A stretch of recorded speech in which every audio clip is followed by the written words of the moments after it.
Film की शुरुआत 3 लोगों के परिवार से होती है जो 301 दिनों से एक न्यूक्लियर बंकर में फंसे हुए हैं। माता पिता रे और क्लेयर ने अपनी बेटी जोई को 2 मूल बातें सिखाई हैं, शांत रहना और कभी भी आश्रय नहीं छोड़ना। भले ही चीजें खराब हुए 300 से अधिक दिन हो चुके हैं, बाहर की जमीन अब भी बहुत खतरनाक है क्योंकि भयानक जीव आपदा के पहले दिन के तुरंत बाद उभर आए थे। चलिए 301 दिन पहले चलते हैं जब यह सब शुरू हुआ था। एक छोटे परिवार के 3 सदस्य अपने पड़ोस में शांति से रह रहे थे जब अचानक उन्होंने देखा कि उनके पड़ोसी घबराहट में सामान पैक कर रहे हैं और जाने की तैयारी में हैं। जब उन्होंने पूछा कि क्या हो रहा है तो पड़ोसियों ने कुछ नहीं कहा और तेजी से चले गए। पता चला कि एक अत्यधिक संक्रामक वायरस ने उनके शहर किंग्सविले को प्रभावित किया है। बीमार होने के डर से सभी लोग अपने घर छोड़कर भागने लगे। हालांकि रास्ते के बीच में उन्हें सीडीसी द्वारा रोक दिया जाता है जो क्षेत्र को लॉकडाउन में घोषित करता है। लॉकडाउन के दौरान जैसे ही लोग कारों से बाहर निकलते हैं, कुछ जेट पास में बम गिराने लगते हैं और हर कोई डर से भागने लगता है।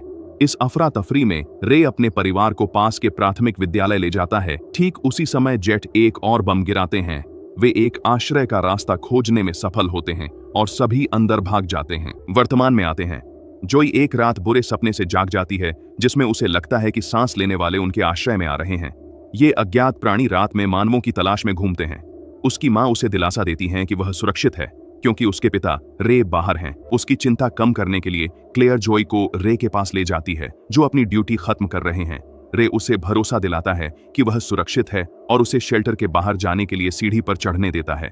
जब जोई ऊपर पहुंचती है तो देखती है कि दरवाजा भारी जंजीरों से बंद है। यह देखकर वह थोड़ी चिंतित होती है और अपने माता पिता के पास लौटने का निर्णय लेती है। परिवार शरण में पेंट्री की ओर जाता है और जब वे वहां होते हैं, जो और क्लेयर अपनी सामान्य सुबह की दिनचर्या में दीवार पर दिन गिनने के लिए एक रेखा बनाते हैं। एक और दिन के बाद जोई दीवार पर निशान गिनती है और महसूस करती है कि वे 301 दिनों से आश्रय में फंसे हुए हैं। यह उसे प्रभावित करता है क्योंकि उसकी उम्र के दोस्त नहीं है और वह इस उदास जगह में बंद रहने से थक चुकी है। थोड़ी देर बाद जोई नाश्ते के लिए बैठती है और क्लेयर पेंट्री में कुछ खाने की तलाश करती है, लेकिन जोई को जल्द ही पता चलता है कि पेंट्री खाली है। क्लेयर ध्यान से देखती है और पाती है कि एक चूहा अंदर घुस आया है और ज्यादातर डिब्बा बंद खाना कुतर गया है, जिससे उनके पास कम विकल्प बचे हैं। चूहा शरण में नए रास्ते से घुस आया जो मुख्य मार्ग बंद होने पर भी खुला था। उन्होंने छोटा वेंटिलेशन डक्ट खोजा, लेकिन रे ने जोई को चिंता न करने को कहा, भरोसा दिलाते हुए कि सांस लेने वाले वहां से नहीं आ सकते। कम विकल्प और आड़ू के डिब्बे खत्म होने पर परिवार नाश्ते में बीन्स खाकर संतोष करता है। जोई निराश है और बस अपने खाने को छेड़ती रहती है, सच में खाना नहीं चाहती। स्थिति से थककर वह उनकी रहने की स्थिति कितनी भयानक है इसकी शिकायत करती है। उसकी निराशा देखकर रे अपनी परेशान बेटी को दिलासा देता है, यह बताते हुए कि उनके लिए वहीं रहना और सांस लेने वालों से बचना क्यों जरूरी है। आखिरकार वह शांत हो जाती है और रे का मजेदार चुटकुला सुनकर फिर से खाने लगती है ताकि उसका मन हल्का हो सके। उस रात क्लेयर जोई के साथ दूसरे कमरे में शामिल होती है और वे मोनोपोली खेलती हैं, लेकिन जोई जल्दी ही खेल में रुचि खो देती है। यह देखते हुए क्लेयर उसे एक पेरिस्कोप थमाती है ताकि वह ऊपर की दुनिया को देख सके। फिर क्लेयर कहती है, अगर खेल उसके लिए बहुत उबाऊ है तो क्यों ना देखें कि ऊपर क्या हो रहा है। जैसे ही वह उपकरण से देखती है, जोई को बाहरी दुनिया की झलक मिलती है, लेकिन सिर्फ उजाड़ भूमि देखकर निराश हो जाती है। उस नजर के बाद वह क्लेयर के साथ डाइनिंग टेबल पर मोनोपोली खेलने लौटती है। खेलते समय जोई एक चूहे को डिब्बे कुतरते देखती है और चुपचाप अपनी मां को बताती है।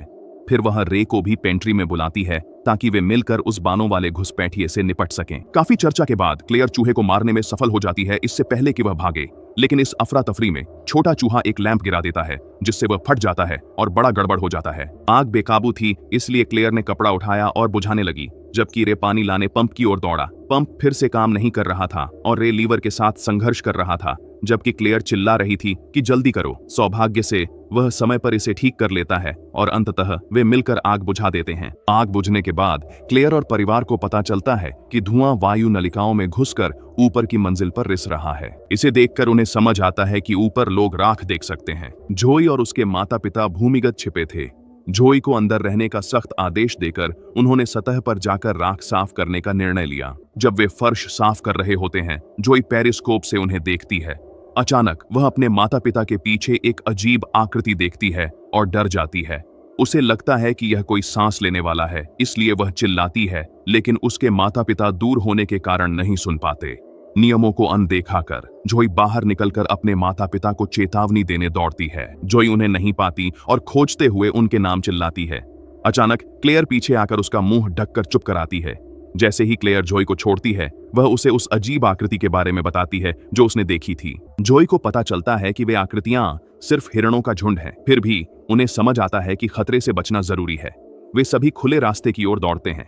आश्रय की ओर बढ़ते हुए परिवार ऊपर से गुजरते हुए एक सांस लेने वाले के भारी कदमों की आवाज सुनता है और छिप जाता है। वे सब चुप रहते हैं, घबराते हुए सुनते हैं जैसे आवाजें दूर जाती हैं। जब लगता है कि वे सुरक्षित हैं, जोई की गुड़िया शोर मचाने लगती है। अफरा तफरी मच जाती है क्योंकि उसकी डोरी पास की पाइप में फंस जाती है। शोर से घबराकर रे जल्दी से गुड़िया पकड़कर तोड़ देता है, सोचते हुए कि जोई को और आघात न हो।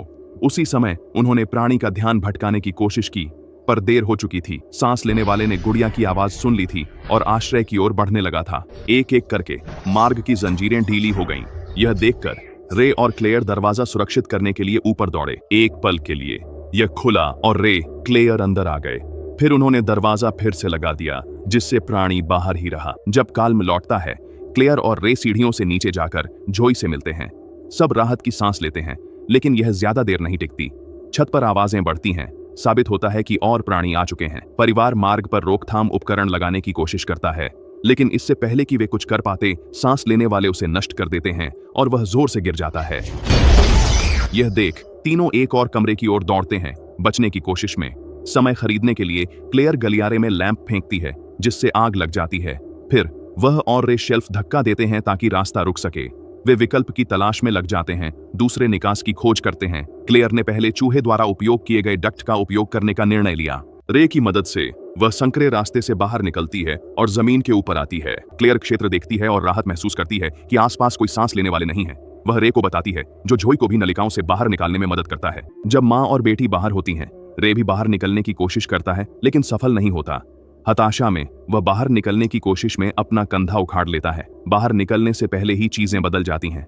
कमरे के बाहर का दृश्य, सांस लेने वाले अंदर आ जाते हैं और घायल को पकड़कर आश्रय में खींच लेते हैं। यह देखकर क्लेयर और जो खून के धब्बे देखकर भयभीत हो जाते हैं और अंततः इस पीड़ादायक निष्कर्ष पर पहुंचते हैं कि रे मर चुका है। वे अपने नुकसान का शोक मनाने के लिए एक पल लेते हैं, लेकिन जल्द ही शोर मचाते हुए वे अंधेरी सड़कों से दौड़ते हैं क्योंकि ब्रीडर्स उन्हें पीछा करते हैं। दौड़ते समय जोई गिर जाती है।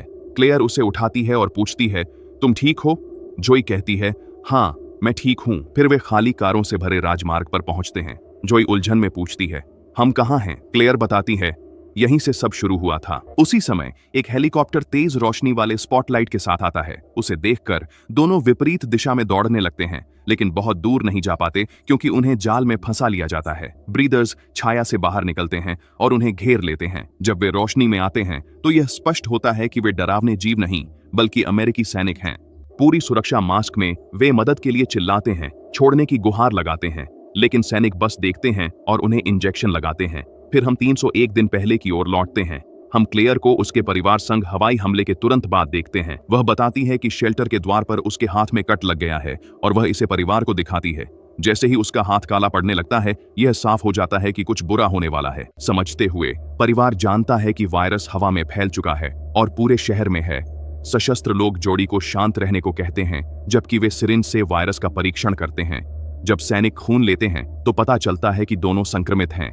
यह जानकर सैनिक उन्हें घेर लेते हैं, हथियार तैयार करते हैं और गोली चलाने को तैयार हो जाते हैं। क्लेयर घबराकर विनती करती है कि वे उसकी बेटी को न मारें, क्योंकि उसका हाव भाव बदलने लगता है। जल्द ही हम देखते हैं कि दंपत्ति उसे नियम सिखा रहे हैं। पुरुष जोर देकर कहता है कि शांत रहना आवश्यक है। हालांकि क्रोध से भरी क्लेयर खुद को संभाल नहीं पाती और जोई को चोट पहुंचा देती है। जैसे ही वे ट्रिगर दबाने वाले होते हैं, रे, जो काले नसों और खून से भरी आंखों वाला वैम्पायर जैसा बन चुका है, सैनिकों पर हमला कर देता है। अपनी अलौकिक शक्तियों का उपयोग करते हुए वह कुछ को पराजित कर देता है, लेकिन अंततः नियंत्रण में आकर गोली खा लेता है। यहाँ वायरस की वास्तविक प्रकृति का एक चौंकाने वाला खुलासा होता है। वास्तव में परिवार संक्रमित है, जबकि ब्रीडर्स सामान्य लोग होते हैं। तो उन्होंने इतनी ताकत से रास्ता कैसे खींचा कि जंजीरें टूट गईं? वायरस संक्रामक होते हुए भी घातक नहीं है, जिससे संक्रमित लोग लगभग सामान्य जीवन जी सकते हैं जब तक वे नियंत्रण नहीं खोते। फिर हम यह पता लगाते हैं कि रे और क्लेयर नियमों के प्रति इतने सख्त क्यों थे। हमेशा शांत रहना उनमें से एक है। ऐसा लगता है कि संक्रमित व्यक्ति अपनी भावनाओं पर नियंत्रण खो सकते हैं और राक्षस बन सकते हैं, लेकिन अगर वे शांत रहते हैं तो वे सामान्य इंसान बने रहते हैं। दुर्भाग्यवश यह तथ्य नहीं बदलता कि वे अभी भी संक्रमित हैं और इसलिए खतरनाक माने जाते हैं, जिससे सेना उन्हें खत्म करने के लिए तैयार रहती है। सैनिक रे के साथ काम खत्म करते हैं तो वे जाल की ओर देखते हैं और पाते हैं कि क्लेयर और जोई भाग गए हैं। थोड़ी देर बाद जोई एक कार में छिप जाती है जबकि क्लेयर वैम्पायर बन जाती है और 4 में से 3 सैनिकों को गिरा देती है, लेकिन आखिरी सैनिक उसे गोली मार देता है और वह घायल हो जाती है। जैसे ही वह फिर से गोली चलाने वाला होता है, बदली हुई जोई उस पर छलांग लगाकर उसे पीटती है और उसका मास्क खींच लेती है, उसे वायरस के संपर्क में लाते हुए। वह सैनिक को मारने की कोशिश करती है, लेकिन क्लेयर उसे रोकती है और नियंत्रण बनाए रखने के नियम नंबर 2 की याद दिलाती है। जैसे ही जोई शांत होती है, वे सैनिक को दर्द में कराहते सुनते हैं। वह पूछती है कि अब क्या करेंगे। क्लेयर कहती है कि उसे जीवित छोड़ देंगे, यह कहते हुए कि उसे जल्दी मौत नहीं देनी चाहिए और उसे भी शापित जीवन जीने देंगे। अंततः जोड़ी उसे छोड़ देती है और रे की तलाश में राजमार्ग पर आगे बढ़ती है। कुछ मीटर की दूरी पर वे रे को जमीन पर मरते हुए पाते हैं और आंसुओं में उसे अलविदा कहते हैं। कुछ देर बाद क्लेयर और जोय एक और हेलीकॉप्टर को पास आते देखते हैं और इसलिए वे नष्ट लकड़ी के ढेर के नीचे छिपी भूमिगत सुरंग की ओर दौड़ते हैं। जैसे ही वे सुरंग में जाते हैं, उन्हें जोई मिलता है, जो पड़ोसी का बेटा है। प्रकोप के बाद से उन्होंने उसे नहीं देखा था, जो काफी समय है। छोटा लड़का उन्हें एक रास्ते की ओर ले जाता है और जब वह उसे खोलता है तो नीचे एक सीवर प्रणाली दिखती है। अंदर क्लेयर और जोय को पता चलता है कि किंग्सविले की सीवर में महीनों से अन्य संक्रमित बचे लोग रह रहे हैं। इसे देखकर माँ और बेटी को राहत मिलती है कि उन्हें अपने जैसे अन्य लोग मिल गए हैं। जोई स्वागत करने वाले समूह में शामिल होने के लिए नीचे उतरती है और फिर कहती है कि अब 302 दिन हो गए हैं। क्लेयर पीछा करती है। फिल्म खत्म होते ही क्लेयर लाल आंखों से सूरज को देखती है और फिर अंततः रास्ता बंद कर देती है। सैमुअल